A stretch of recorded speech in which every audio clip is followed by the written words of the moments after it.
अस्सलाम वालेकुम। मेरा नाम अलीना है। मैं 26 ईयर्स ओल्ड हूँ। मैं एज अ फार्मासिस्ट जॉब कर रही हूँ। मंथली 40 to 45,000 अर्न कर लेती हूँ। और इसके अलावा मेरी कास्ट जो है वो बट है। हम बट फैमिली से बिलोंग करते हैं। अभी तक मेरी शादी नहीं हुई है। मैं अच्छे रिश्ते के लिए nikah.com पे आई हूँ। यहाँ पे जो भी कोई ऐसा बंदा हो जो कि केयरिंग हो, मेरी फैमिली बैकग्राउंड को सपोर्ट कर सकता हो तो काइंडली अस्सलाम nikah.com। वालेकुम, वेलकम टू पाक रिश्ता यूट्यूब चैनल।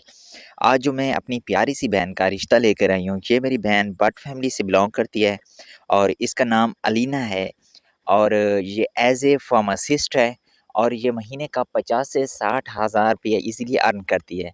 तो इनकी ख्वाहिश है कि मेरा जो शौहर बने, मेरा जो हमसफ़र बने, वो मेरा ख़्याल करे और मेरी फैमिली का ख़्याल करे, जो हमें सपोर्ट करे फुल्ली तौर पर। तो आपको नीचे डिस्क्रिप्शन बॉक्स में इस मेरी बहन का नंबर मिल जाएगा। अगर उसके अलावा अगर इस बारे में मज़ीद मालूमात चाहते हैं, तो नीचे डिस्क्रिप्शन बॉक्स से आपको मेरा नंबर भी मिल जाएगा, उस पे रब्ता करके आप मज़ीद मालूमात ले सकते हैं। ये रिश्ता आपके लिए एक बहुत ज़्यादा लकी हो सकता है, बहुत ज़्यादा ये रिश्ता आपके लिए बेहतरीन हो सकता है क्योंकि ये लड़की कमाने वाली है और प्यार करने वाली है।